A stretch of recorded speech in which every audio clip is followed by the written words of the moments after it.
Hello दोस्तों, welcome to main point study. I hope आप सारे के सारे ठीक हो। तो आज हम करने वाले हैं पार्ट 5 कक्षा 10 की इतिहास का, जिसका नाम है जी मुद्रण संस्कृति और आधुनिक दुनिया।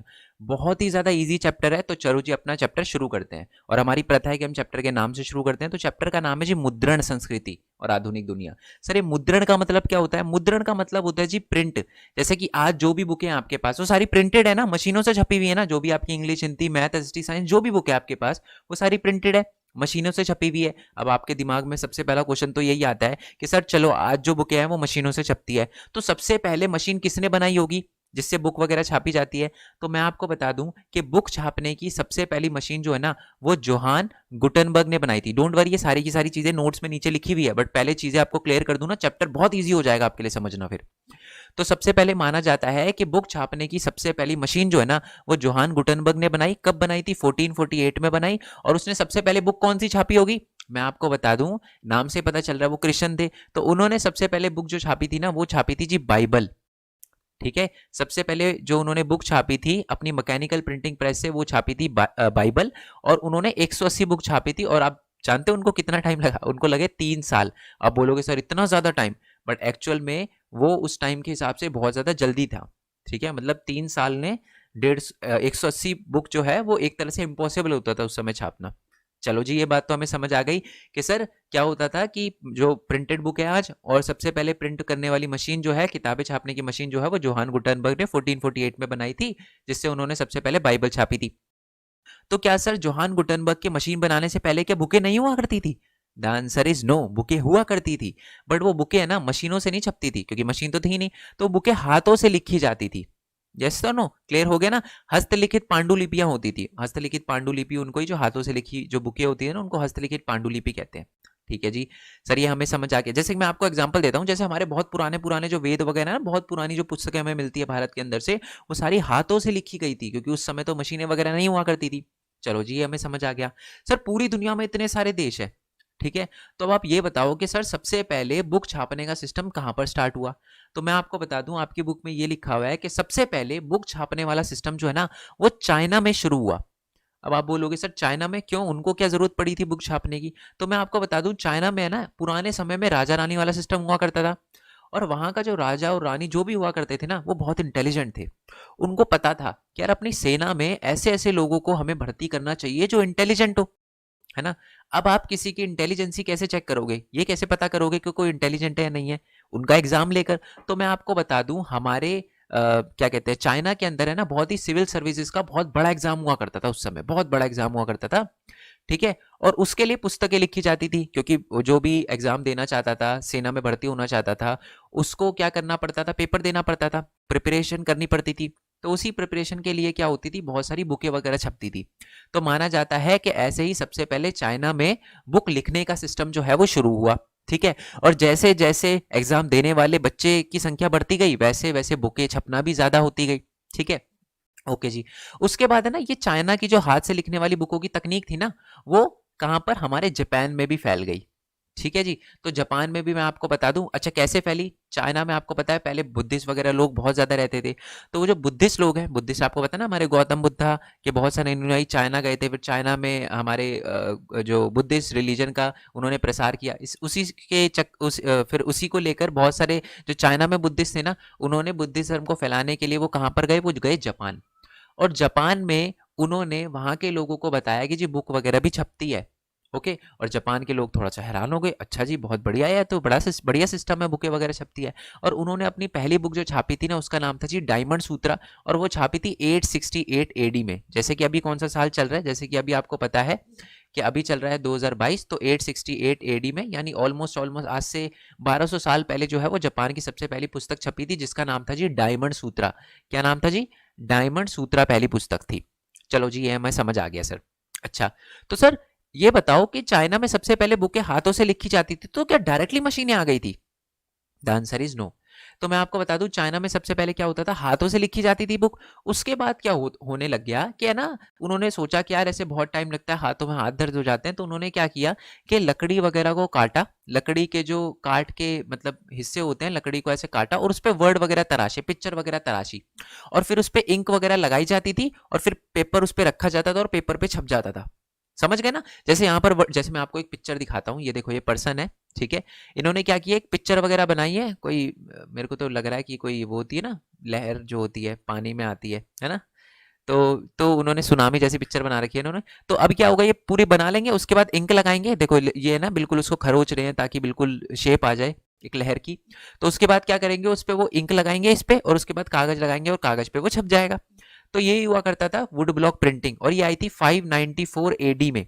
इससे पहले सिर्फ और सिर्फ हाथों से लिखी जाती थी बुक, बट 594 एडी में है ना वुड ब्लॉक प्रिंटिंग आ गई। लकड़ी पे क्या होता था कि वर्ड को तराश दिया जाता था, पिक्चर तराश दी जाती थी, उस पर इंक लगाई जाती थी, और फिर कागज लगता था और कागज पे छप जाता था। ठीक है, ये बात आई होप आपको समझ आ गई हो।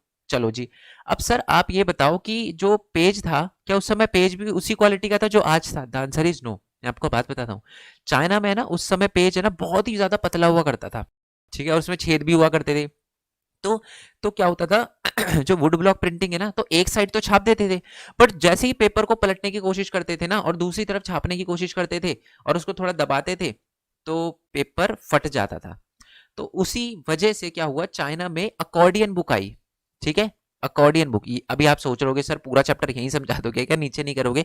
करूंगा, बट पहले आपको सारी चीजें समझा दूं ताकि आपके लिए समझना बहुत आसान हो जाए। ठीक है, तो उस समय ना अकॉर्डियन बुक छापी जाने लगी, जिसमें सिर्फ है ना एक साइड से लिखा जाता था और उसको फिर सिल दिया जाता था। जैसे मैं आपको दिखाता हूँ, ये अकॉर्डियन बुक है। ठीक है, ये इसमें तो देखो पेज इतना मोटा है, बट उस समय चाइना में मजबूरी था, है ना, क्योंकि पेज बहुत ही ज्यादा पतला हुआ करता था, तो एक ही साइड छाप सकते थे, दूसरी साइड छापने की कोशिश करते तो पेज फट जाता, तो इसलिए एक ही साइड छाप कर इसको यहाँ से ऐसे सिल दिया जाता था। तो अकॉर्डियन बुक की शुरुआत भी माना जाता है कि चाइना से ही हुई। सर ये बात हमें समझ आ गई। तो इसका मतलब सर चाइना से जापान तो गई, हमने देख लिया, ठीक है, बट सर चाइना से यूरोप भी गई, ये जो प्रिंटिंग प्रेस और लिखने का जो सिस्टम है, द आंसर इज यस। मैं आपको बता दूं, चाइना है ना पहले यूरोप में, आपको पता है ना, फ्रांस, ये हमारे जो यूरोप होता है, यूरोप के अंदर फ्रांस हो गया, जर्मनी हो गया, इटली हो गया, ये सारे के सारे जो है, पोलैंड वगैरह, ये यूरोप के सारे देश है। तो जो चाइना है ना, वो अपना बहुत सारा सामान यूरोप के अलग अलग देशों में भेजता था, जैसे कि मसाले हो गए, जैसे कि कपड़ा हो गया, है ना। कौन से रास्ते से भेजता था? एक रास्ता था जिसका नाम था जी सिल्क रूट, हिंदी में उसको बोलते जी रेशम मार्ग। ठीक है, अच्छा रेशम मार्ग ही क्यों कहा जाता है इसको? क्योंकि यहाँ से चाइना रेशम के कपड़े वगैरह भी भेजता था यूरोप के अंदर। ठीक है, तो यहीं से ही, इसी रास्ते से चाइना के जो बहुत सारे जो भी व्यापारी थे ना, वो चाइना से कागज वगैरह भी लेकर गए यूरोप में, और फिर वहां पर उन्होंने ये तकनीक बताई कि जी हाँ, लिखने वाला सिस्टम होता है। तो यूरोप के लोग भी देखकर चौंक गए, जैसे जापान के लोग चौंके थे। ओ जी बहुत ही बढ़िया, हाथों से फिर उन्होंने भी वहां पर लिखना शुरू किया। और मैं आपको बता दूं, जो हमारे जोहान गुटनबर्ग है ना, ये एक्चुअल में यूरोप में ही थे, यूरोप के थे। इन्होंने सबसे पहले माना जाता है कि जो मशीन थी ना, उन्होंने यूरोप के अंदर ही बनाई थी। कहां पर? हमारे जर्मनी के अंदर बनाई थी। ठीक है जी, आई होप ये चैप्टर आपको थोड़ा बहुत क्लियर हो गया हो। अब आप पढ़ना शुरू करते हैं, अब आपके लिए चीजें बहुत आसान हो जाएगी। देखो, टॉपिक का नाम है जी शुरुआती छपी किताबें। तो मुद्रण, मुद्रण की सबसे पहली तकनीक जो है माना जाता है चीन, जापान और कोरिया में विकसित हुई थी। यह छपाई हाथ से होती थी, मैं आपको बता ही चुका हूँ, सबसे पहले चीन में हुई थी, और चीन में हाथों से जो है वो बुकें वगैरह लिखी जाती थी। उसके बाद क्या हुआ, लकड़ी पे क्या हुआ, लकड़ी को तराशा जाता था और उसके बाद उस पर इंक लगा के पेपर पे छापा जाता था। तो तकरीबन 594 ईसी में चीन में स्याही लगे काठ के ब्लॉक, यानी वही वुड ब्लॉक प्रिंटिंग, या तख्ती पर कागज को रगड़कर किताबें छापी जाने लगी, यानी वुड ब्लॉक प्रिंटिंग की शुरुआत हो गई। सबसे पहले हाथों से लिखा जाता था चाइना में, फिर वुड ब्लॉक प्रिंटिंग की शुरुआत हो गई। अब दिक्कत ये थी कि कागज जो है ना, हमारे चाइना में उस समय बहुत पतले हुआ करते थे और छिद्रित यानी छेद छेद वाले हुआ करते थे, तो दोनों सनफ छापना जो है वो संभव नहीं था।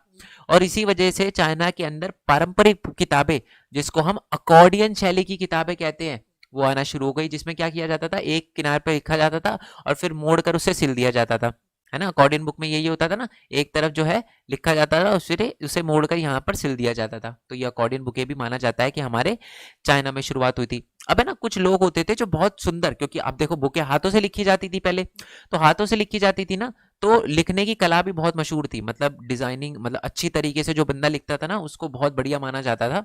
और बढ़िया तरीके से लिखने के सिस्टम को कहा जाता था कैलीग्राफी, इंग्लिश में कैलीग्राफी, हिंदी में सुलेखन कहा जाता है। आपने ये सुना भी होगा, आपको छोटी क्लास में क्या होता था, टीचर्स वगैरह सुलेख लिखने के लिए देते थे कि हिंदी में पूरा का पूरा एक पेज वगैरह लिख कर लाना है, तो उसको सुलेख कहते थे।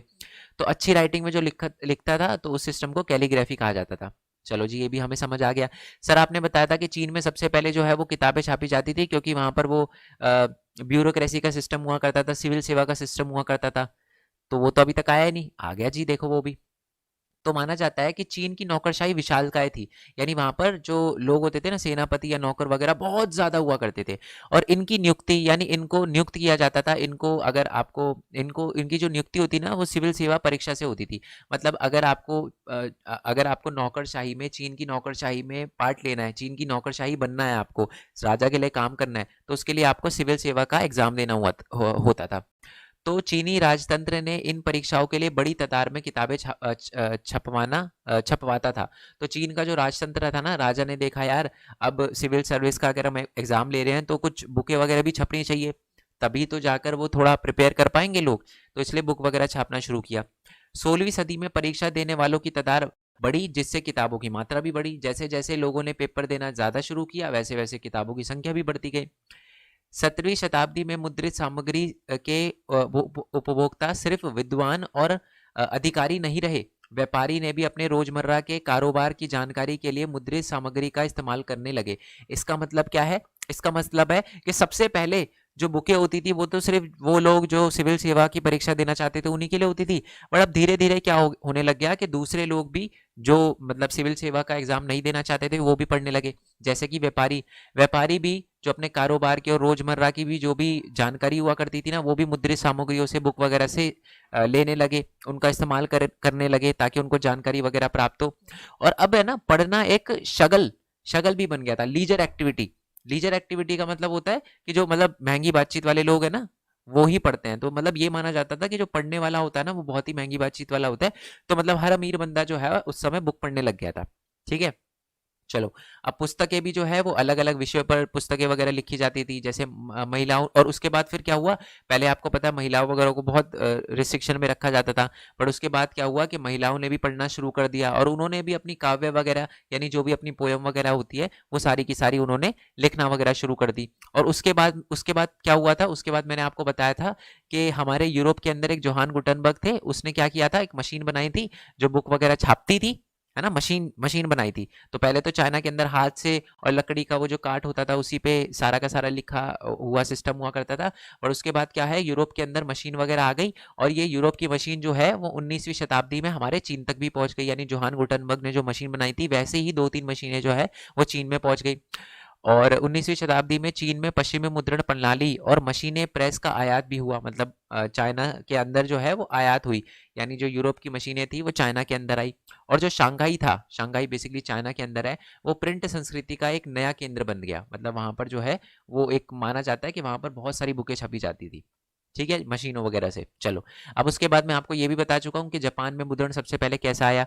चीन के जो बौद्ध प्रचारक थे ना, जो बुद्ध भगवान को मानते थे, हमारे गौतम बुद्धा को मानते थे, वो चीन से क्या गए, जापान गए। 768 टू 770 एडी के अंदर या ईसवी के अंदर वो गए, और वो अपने साथ जो है वो छपाई की तकनीक भी लेकर जापान आए थे। ठीक है, और जब जापान आए तो जापान की सबसे पुरानी पुस्तक जो मानी जाती है वो 868 में छपी थी, और उस पुस्तक का नाम क्या था, डायमंड सूत्र। ये मैं आपको ऊपर ही बता चुका हूँ। ठीक है, और जापान में भी उस समय अलग अलग विषयों पर पुस्तकें छापी जाती थी, जैसे संगीत के साजों पर, यानी अलग अलग संगीत के जो भी इंस्ट्रूमेंट होते थे, हिसाब किताब पर, चाय अनुष्ठान पर। आपको पता है ना, टी सेरेमनी जापान में बहुत इंपॉर्टेंट मानी जाती है। ठीक है, और फूल साजी वगैरह, है ना, शिष्टाचार के कैसा व्यवहार करना है आपको, इन सारी चीज़ों पर जो है वो पुस्तकें वगैरह छपना शुरू हुई हमारे जापान के अंदर। ठीक है जी, यह ये होप आपको क्लियर हो गया हो। अब यूरोप में मुद्रण का आना, ये बात भी मैं आपको पहले ही बता चुका हूं कि चाइना से ही बेसिकली जो लिखने का सिस्टम होता है ना, वो हमारे यूरोप गया था। कैसे? रेशम मार्ग से। मैंने आपको बताया था ना, बेसिकली सबसे पहले रेशम मार्ग से जो चीन का जो कागज होता है ना, वो गया था हमारे यूरोप में, है ना, क्योंकि बेसिकली है ना, वहाँ चीन और यूरोप के बीच में ना रेशम मार्ग से बहुत सारी अलग अलग चीजों का व्यापार होता था, जैसे कि मसालों का व्यापार होता था, है ना, रेशम का व्यापार होता था। और उसी रास्ते से चीन के जो व्यापारी थे या चीन के बहुत सारे लोग क्या थे, कागज वगैरह भी यूरोप ले गए, और यूरोप में फिर उन्होंने किताबें वगैरह लिखना शुरू कर दिया। ठीक है, यही बात लिखी हुई है, देखो। सदियों तक चीन से रेशम और मसाले रेशम मार्ग से यूरोप आते रहे थे। मतलब चीन से सबसे पहले क्या होता था, रेशम वगैरह और मसाले वगैरह यूरोप वगैरह जाते थे। 11वीं सदी में चीनी कागज भी उसी रास्ते से वहां पहुंचा। ठीक है, यानी रेशम मार्ग के रास्ते से ही चीनी कागज भी कैसे तैसे करके मतलब बहुत सारे व्यापारी वगैरह यूरोप ले गए। ठीक है, कागज ने किताबों द्वारा सावधानी पूर्वक अच्छा कातिबों द्वारा, कातिबों मैं आपको बता देता हूँ कातिब होता क्या है। जो बुकें लिखते हैं ना हाथों से उनको कातिब कहते हैं, ठीक है जी। अब देखो चीन में पहले हाथों से लिखने वाला सिस्टम था और फिर 11वीं शताब्दी में क्या हुआ, ये सिस्टम हमारे यूरोप पहुंचा है, कागज यूरोप पहुंचा, तो कातिब वगैरह हुआ करते थे जो उस कागज पे लिखते थे। उन्होंने सावधानी पूर्वक जो है वो बहुत सारी पांडुलिपियां लिखी और उसकी जो उत्पादन को मुमकिन बनाया। ठीक है जी, आई होप ये बात आपको क्लियर हो गई हो। उसके बाद क्या हुआ 1295 ईस्वी में, अब जैसे कि आपको पता है ये जो लकड़ी पर छापने का सिस्टम और लकड़ी पर फिर पेंट लगा के उस पर कागज वाली छपाई का सिस्टम किसने कहाँ पर शुरू हुआ था, ये भी चाइना में शुरू हुआ था, है ना। हाथों से लिखने वाला सिस्टम भी और लकड़ी पर जो है वो तराश कर उस पर इंक लगा के सिस्टम, इंक लगाकर छापने वाला सिस्टम भी हमारे चाइना में शुरू हुआ था। और कब शुरू हुआ था 594 एडी में। अब जैसे ये लिखने वाला सिस्टम 11वीं शताब्दी में यूरोप पहुंचा ना, वैसे ही ये जो हमारी वुड ब्लॉक प्रिंटिंग का जो सिस्टम था ना, लकड़ी वाला सिस्टम था कि लकड़ी पे तराश के उस पे इंक लगा के छापने का सिस्टम था, वो भी हमारे यूरोप पहुंच गया।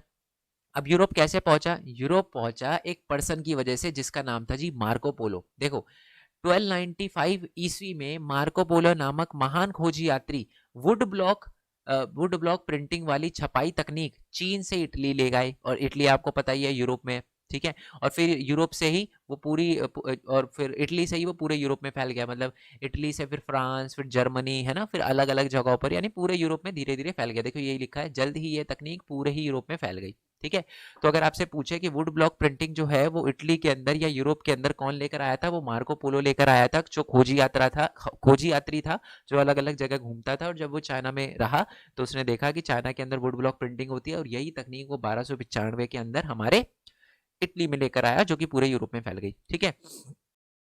अच्छा जी अब देखो बुके वगैरह आ गई, मतलब वो लकड़ी वाला सिस्टम आ गया कि लकड़ी पे इंक लगा के छपाई वाला सिस्टम तो आ गया, पर आज भी उस समय भी लकड़ी के सिस्टम आने के बावजूद भी बहुत सारी बुकें ऐसी थी जो हाथों से ही लिखी जाती थी, ठीक है। जो अमीर अमीर लोग होते थे ना, वो हाथों से लिखी वाली पुस्तक को ही प्रेफर करते थे, ठीक है। और वो ना वेलम पे लिखी जाती थी, वेलम यानी कागज पर नहीं, वेलम का मतलब होता है एनिमल की स्किन पर लिखा जाता था, और वो पुस्तकें जो है वो अमीर लोग यूज किया करते थे। देखो यही बात लिखी हुई है, कुलीन वर्गों के लिए किताबों की विलासी संस्करण अभी भी बेशकीमती वेलम या चरम पत्र पर छपता था। अब ये चरम पत्र या हमारा वेलम क्या होता है, जानवरों की चमड़े से बनी लेखन की सतह, यानी बेसिकली जानवरों की चमड़ी से बना जो पेपर होता था ना, उस पर जो भी लिखा जाता था, जो भी बुक वगैरह छपती थी, वो अमीर लोग यूज किया करते थे। और जो व्यापारी और जो विश्वविद्यालय में पढ़ने वाले जो विद्यार्थी होते ना, वो सस्ती मुद्रित किताबें खरीदते थे जो कि पेपर पे ही छपती थी, ठीक है जी। किताबों की मांग बढ़ने के साथ साथ यूरोप भर के पुस्तक विक्रेता भिन्न भिन्न देशों में निर्यात करने लगे, ठीक है। मतलब बेसिकली अब क्या हुआ, यूरोप में पूरे के पूरे यूरोप में क्या था कि जो प्रिंटिंग वाला सिस्टम है फैल गया, तो बहुत सारे लोगों ने बोला बोला कि जी हमको भी पढ़नी है, हमको भी पढ़नी है। तो यूरोप में भी अलग अलग जगहों पर बुकें वगैरह जो है वो भेजी जाने लगी, यानी यूरोप जो है वो अलग अलग जगह पर निर्यात करने लगा बुकें। चलो जी यहाँ तक अभी रुको, थोड़ा सा पॉज करते हैं। देखो मैं आपको बता दूं, अभी तक अगर आपने चैनल सब्सक्राइब नहीं किया तो बच्चे ज़रूर करना, क्योंकि आप ही के सपोर्ट की वजह से मैं 193 सब्सक्राइबर पे आया हूँ, ठीक है, 193 के पर आया हूँ। और मेरे को पूरा भरोसा है कि 200 के भी बहुत जल्दी हो जाएंगे हमारे। बट मैं चाहता हूँ कि ये दिसंबर से या जनवरी से पहले पहले, है ना, 2023 के आगमन से पहले पहले हमारे जो है वो जल्दी ही 200 के सब्सक्राइबर जो है हमारी फैमिली के वो पूरे हो जाए। तो इसलिए चैनल को सब्सक्राइब जरूर करना। और खासकर मैं हिंदी मीडियम वाले बच्चों से बोलूँगा, बच्चे अगर आपको कोई भी परेशानी हो ना नोट्स वगैरह में, तो आप है ना हमारा जो टेलीग्राम चैनल है ना, ये वाला, इसको ज्वाइन कर लेना। यहाँ पर 10,000 बच्चे हैं पहले से ही। तो यहाँ पर देखो, आप यहाँ पर नीचे आओगे तो आप फाइल पे क्लिक करोगे तो यहाँ पर सारे के सारे नोट्स की पीडीएफ आपको मिल जाएगी। देखो राष्ट्रीय अर्थव्यवस्था की जीवन रेखाएं, PYQ, सारे के सारे नोट्स वगैरह आपको मिल जाएंगे। और अगर यहाँ ना मिले तो आपको पता है कि हमारी वेबसाइट भी है। गूगल पे जाके जैसे ही आप लिखोगे ना मेन पॉइंट स्टडी, ठीक है, तो मेन पॉइंट स्टडी की हमारी वेबसाइट आ जाएगी, ठीक है। या गूगल पे सीधा अगर हम मेन पॉइंट स्टडी भी लिखोगे ना, मैं आपको मेन पॉइंट स्टडी लिख कर दिखा देता हूँ। ये देखो, जैसे गूगल पे जाके मेन पॉइंट स्टडी लिखोगे ये वेबसाइट आ जाएगी आपके सामने। तो यहाँ से आप डाउनलोड कर सकते हो। और डोंट वरी, कोई GP लिंक वगैरह नहीं है, डायरेक्ट क्लिक करोगे नोट्स वगैरह ओपन हो जाएंगे, ठीक है। और मैं आपको ये भी बता दूं कि देखो ये नोट्स एकदम फ्री है। मैं आपको खोल के भी दिखा देता हूँ, चलो एक चैप्टर के नोट्स खोल के दिखा देता हूँ। और हाँ, ये वाले चैप्टर के मुद्रण संस्कृति के अभी नहीं डाले, बट जैसी वीडियो बन जाएगी मैं डाल दूंगा। जैसे कि मैं मान लो यूरोप वाले चैप्टर के खोल देता हूँ, ये नोट्स पे क्लिक किया मैंने और ये हमारे नोट्स की PDF ओपन हो रही है, ठीक है जी। ये PDF डायरेक्टली ओपन हो गई, ठीक है। ये नोट्स एकदम फ्री है आपके लिए, बट मैं आपको बोलना चाहूँगा कि आप अगर सपोर्ट कर सकते हो तो बिल्कुल करना। बिल्कुल ऊपर की तरफ आओगे तो कंट्रीब्यूटर्स पर ये दे रखा है पेटीएम वगैरह का ऑप्शन, तो अगर आप सपोर्ट कर सकते हो तो ज़रूर करना। और अगर ऐसे सपोर्ट नहीं कर सकते, ठीक है, वैसे मैं आपको ये बता दूं, कितनी भी छोटी अमाउंट कितनी भी बड़ी अमाउंट उससे कोई फर्क नहीं पड़ता, बट आप सपोर्ट करते हो ना तो उससे लगता है कि हाँ यार बच्चे जब सपोर्ट कर रहे हैं तो मेरे को अपना 10,000% देना है, ठीक है। तो आप सपोर्ट जरूर करना, क्योंकि मेरे को पता है अगर मैंने इस पे नोट्स पे मतलब प्राइस टैग लगा के बेचा तो वो बच्चे जो शायद बिल्कुल भी पे नहीं कर सकते उनके लिए बहुत बड़ी प्रॉब्लम हो जाएगी। इसलिए मैं कभी भी नोट्स पे प्राइस टैग नहीं लगाऊंगा, एटलीस्ट जब तक आप मेरी वॉइस सुन रहे हो मेन पॉइंट स्टडी पर, तब तक तो बिल्कुल भी नहीं, ठीक है। तो सपोर्ट जरूर करना जो कर सकते हैं। जो नहीं कर सकते बच्चे, आप क्या करना, जैसे आप वेबसाइट पे नोट्स वगैरह डाउनलोड करने आओगे ना, तो ये जो ऐड दिख रही है ना, जैसे एक्सेलरेट साइन अप वगैरह, इस पर क्लिक कर देना और क्लिक करके इस ऐड पे 10-20 सेकंड रुक जाना, वो भी अल्टीमेटली सपोर्ट ही होगा। ठीक है बच्चे, आई होप ये बात आपको क्लियर हो गई हो। बाकी मेन पॉइंट स्टडी के अलावा भी हमारे और अलग अलग चैनल है, जैसे कि ये मेन पॉइंट गेमिंग चैनल है, ये मेरा व्लॉगिंग चैनल है, इस पे भी मैं कभी कभी जाता रहता हूँ। जैसे मैंने लाइब्रेरी ज्वाइन करी है तो उसका व्लॉग वगैरह डाला था, तो इसको आप कर सकते हो, देख सकते हो। पहले देख लेना, उसी के बाद आप सब्सक्राइब करना, ठीक है, अगर आपको अच्छा लगे तो। और बाकी ये मेन पॉइंट टेक वाला सबसे इंपॉर्टेंट चैनल है। बेसिकली इस पे मैं ये बताता हूँ कि एक स्टूडेंट अर्न कैसे कर सकता है, ठीक है। बहुत सारे बच्चे बोलते हैं कि सर हमें सैम्पल पेपर के लिए पैसे मांगना अच्छा नहीं लगता, क्या करे सर, ये करे, मतलब बहुत दिक्कतें होती है हमें, है ना। पेरेंट्स फाइनेंशियल हमारा बर्डन झेल रहे हैं, बट हमें लगता है कि हमें भी कुछ करना चाहिए। तो देखो आप जॉब तो कर नहीं सकते ठीक है, तो सबसे बढ़िया तरीका है कि आप ऑनलाइन अर्निंग करो, आप यूट्यूब से अर्न करो। तो मैं बताते रहता हूँ कि आप यूट्यूब से कैसे अर्न करो। जैसे कि देखो, आप लैपटॉप से एनिमेशन कैसे वीडियो वीडियो कैसे बना सकते हो, फोन से एनिमेशन वीडियो बना के यूट्यूब पर डाल के कैसे अर्न कर सकते हो, ठीक है। और आप दूसरे की वीडियो यूट्यूब पर कॉपी करके कैसे अर्न कर सकते हो, बिल्कुल बहुत सारे लोग करते हैं, तो इसको देखना मत भूलना। और साथ ही में अलग अलग वीडियो आपको मिलेगी, जैसे मैंने अपनी वेबसाइट बता रखा कि वेबसाइट कैसे बनाते हैं, देखो नीचे की तरफ आपको ये भी मिल जाएगा कि वेबसाइट कैसे बनाते हैं और वेबसाइट से कितनी अर्निंग होती है। ये सारी की सारी चीज़ें मैंने बता रखी है, ठीक है। मैंने अपने चैनल की अर्निंग भी बता रखी है, ये एक वीडियो से कितने एक बार मेरे को मिले थे। तो ये सारी की सारी चीज़ें मैं बताता रहता हूँ। ये चैनल उन बच्चों के लिए बहुत इंपॉर्टेंट है जो बेसिकली थोड़ा बहुत अर्न करना चाहते हैं, जिनको लगता है कि यूट्यूब से, और यूट्यूब भी नहीं और अलग अलग तरीके बताता हूँ। तो अगर आपका अर्निंग थोड़ा सा है कि आपको लगता है कि यार थोड़ा सा अपना खर्चा वगैरह आप खुद उठाना चाहते हो, तो इस चैनल पे आके इस चैनल को सब्सक्राइब कर सकते हो, ठीक है जी।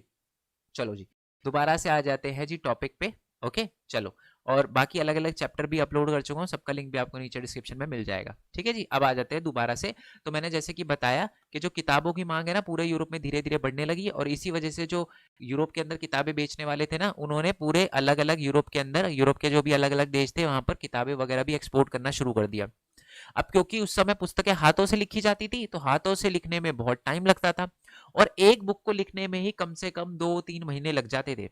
तो हमारा जो बुक लिखने वाला होता, जो हमारे बुक सेलर होते थे ना, पुस्तक विक्रेता होते थे, वो थोड़े समझदार थे, वो दिमागदार थे।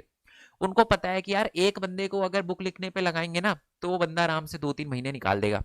तो उन्होंने क्या किया, 50-50, 60-60 कातिबों को, यानी बुक लिखने वालों को अपने पास उन्होंने जॉब वगैरह दी और बोला कि आप बुक वगैरह छापो। तो यही बात लिखी हुई है कि अब सिर्फ अमीर लोगों के यहाँ सुलेखक या कातिब नहीं पाए जाते थे, बल्कि जो पुस्तक विक्रेता होते थे ना, वो भी उन्हें रोजगार देने लगे। किनको रोजगार देने लगे, कातिबों को, जो हाथ से बुक वगैरह लिखते थे। आमतौर पर एक विक्रेता के यहाँ 50 कातिब काम करते थे, ठीक है, ताकि ज्यादा से ज्यादा बुकें छपे और वो जो हमारा पुस्तक विक्रेता है उसको दूसरी जगह पर बेच सके और वो पैसे कमा सके, ठीक है जी।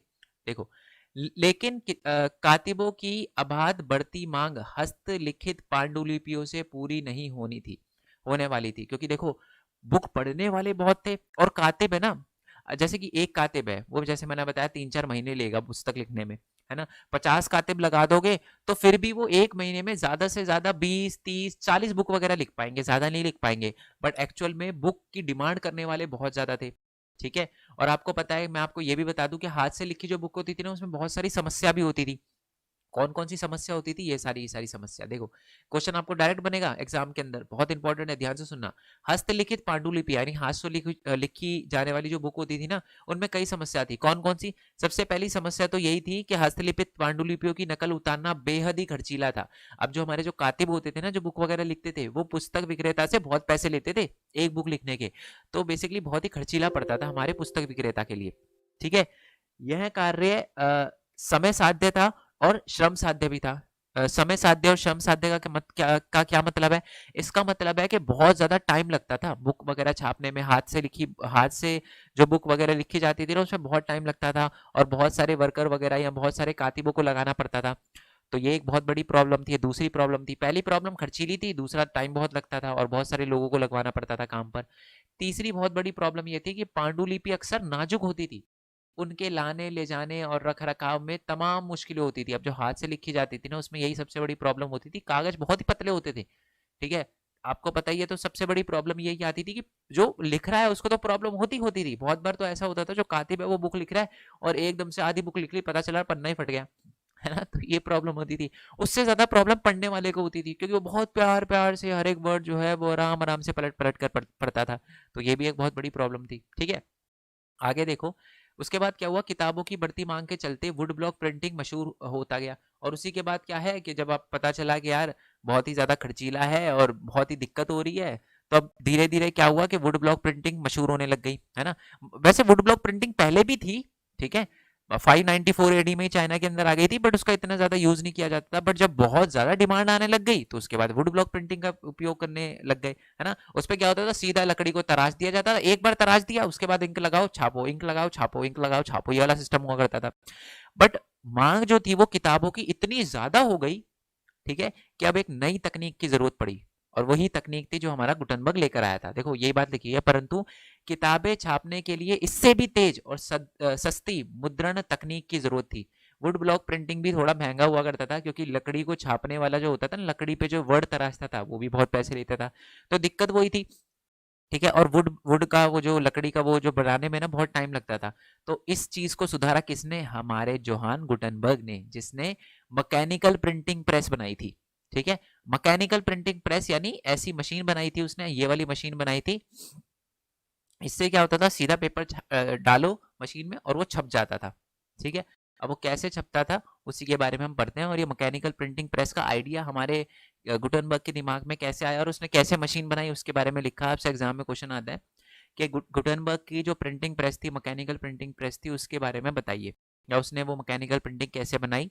और गुटनबर्ग के बारे में एक संक्षेप में एक उत्तर लिखा है, संक्षेप में बताइए। तो ये आपको पूरा का पूरा आंसर लिखना है जो कि लिखा हुआ है। देखो, गुटनबर्ग के पिता एक व्यापारी थे और वह खेती के एक बड़ी रियासत में पल बढ़कर बड़ा हुआ था। मतलब बेसिकली जो हमारा गुटनबर्ग था ना, उसके पिताजी जो थे वो व्यापारी थे। और क्योंकि वो खेत में बहुत, मतलब खेत वगैरह में पला बड़ा था। ठीक है जी, चलो। वह बचपन से ही तेल और जैतून पेरने की मशीनें देखता आया था। इसका क्या मतलब है, तेल बनाने की मशीनें और जैतून बनाने की मशीनें। जैतून एक तरह की शराब वगैरह होती है। अच्छा, ये तेल कैसे बनता है, देखो तेल कैसे बनता है, जैसे सरसों का तेल है ना, तो सरसों को क्या क्या किया जाता था, एक मशीन पर डाला जाता था और उसको एकदम से दबाया जाता था और फिर उससे तेल निकल जाता था। अब ये बात मैं आपको क्यों बता रहा हूँ, क्योंकि आगे आएगा। ठीक है, तो बेसिकली बचपन से ही वो तेल और जैतून पेरने की मशीनें वगैरह देखता आया था। और बाद में उसने पत्थर को पॉलिश करने का वो भी सीखी, तकनीक भी सीखी, और बाद में वो सुनार भी बना। और उसके बाद उसने शीशे पर जो आकृतियां होती थी ना, उसको गढ़ने में भी महारत हासिल करी। ठीक है, मतलब उसने बहुत सारी चीजें सीखी।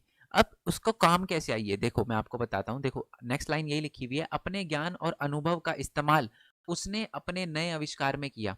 ठीक है, जैतून प्रेस ही प्रिंटिंग प्रेस का मॉडल या आदर्श बना। और सांचे का उपयोग अक्षरों की धातुई आकृतियों को गढ़ने के लिए किया गया।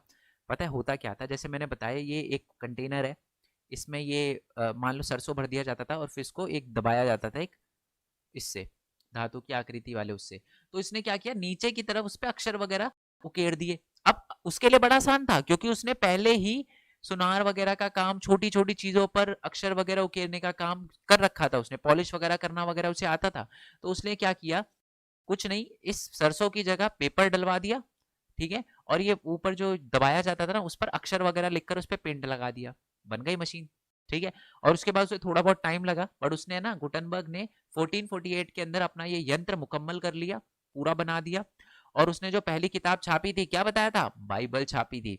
180 बुकें छापी थी, 3 साल लगे थे, जो कि उस समय से बहुत ज्यादा फास्ट था।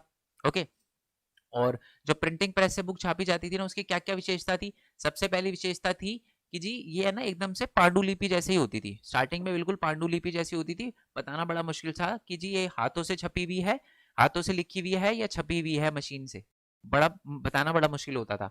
और साथ ही में जो किताबों में छपे हर पन्ने पर है ना हाशिया की जगह भी होती थी, यानी मार्जिन यानी बॉर्डर वगैरह भी था, जैसे पेज है ना ये बॉर्डर वगैरह भी था।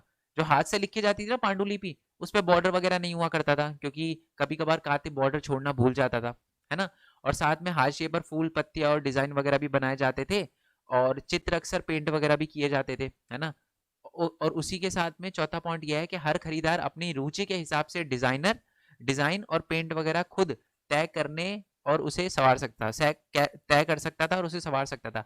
यानी कि बॉर्डर वगैरह पे कौन सा डिजाइन बनवाना है, क्या लिखना है, क्या पेंट करना है, ये अब है ना पुस्तक खरीदने वाला खुद ही तय कर सकता था। वो बता देता था मशीन बनाने वालों को कि जी ये वाली बेल्ट लगाना, यानी ये वाली मशीन का वो जो होता है ना, वो क्या कहते हैं मशीन का जो शब्द लिखने वाला, ये वाला लगाना और ये वाला डिजाइन वगैरह लगाना है आपको। ठीक है, तो ये बहुत ज्यादा फायदा होता था हमारी मैकेनिकल प्रिंटिंग प्रेस का। 15वीं शताब्दी कब से कब तक होती है? 1400 से लेकर 1500 तक जो के बीच का जो टाइम होता है ना, उसको हम कहते हैं 15वीं शताब्दी। तो आपको पता है 1448 में तो हमारे गुटेनबर्ग ने मशीन वगैरह बनाई थी। तो 1448 के बाद है ना पूरे के पूरी 15वीं शताब्दी में सिर्फ 2 करोड़ पुस्तकें छपी, बट अगले ही सदी के अंदर वो 20 करोड़ हो गई। 20 करोड़ पुस्तकें छपी मैकेनिकल प्रिंटिंग प्रेस से, जो उस समय बहुत ज्यादा हुआ करती थी, है ना। 20 करोड़, आप सोच सकते हो ना कितना ज्यादा हुआ करता था। और हाथ की जगह अब यांत्रिक मुद्रण के आने पर ही मुद्रण क्रांति संभव हुई। आपको एग्जाम में क्वेश्चन आएगा कि मुद्रण क्रांति किस वजह से संभव हुई, तो आपको लिखना है कि हाथ की जगह जो यांत्रिक मुद्रण प्रणाली के आने से ही मुद्रण क्रांति संभव हो पाई। पहले पुस्तकें जो है वो हाथों से लिखी जाती थी, जिसमें बहुत परेशानी वगैरह होती थी। पर उसके बाद जोहान गुटनबर्ग ने एक मशीन बनाई, मैकेनिकल प्रिंटिंग प्रेस बनाई, और उसके बाद मुद्रण क्रांति हो गई। ठीक है जी, आई होप ये चीज आपको क्लियर हो गई हो। बाकी नोट्स वगैरह के लिए मैं बता चुका हूँ, ये भी पूरा चैप्टर नहीं हुआ, ये पार्ट 1 था हमारा। ठीक है, नेक्स्ट पार्ट भी मैं जल्दी अपलोड कर दूंगा। ओके, एंड बाकी चैप्टर का भी लिंक आपको नीचे डिस्क्रिप्शन में मिल जाएगा। नोट्स के लिए आप वेबसाइट वगैरह पे जा सकते हो, सपोर्ट वगैरह करना चाहो तो कर सकते हो। बाकी टेलीग्राम चैनल आप ज्वाइन कर लेना, ठीक है, और हमारे अलग अलग चैनल को भी आप सब्सक्राइब कर लेना। बाकी मिलते हैं जी नेक्स्ट वीडियो में, तब तक के लिए थैंक यू सो मच। जय हिंद, जय भारत, वंदे मातरम। Thanks for your support, bye bye.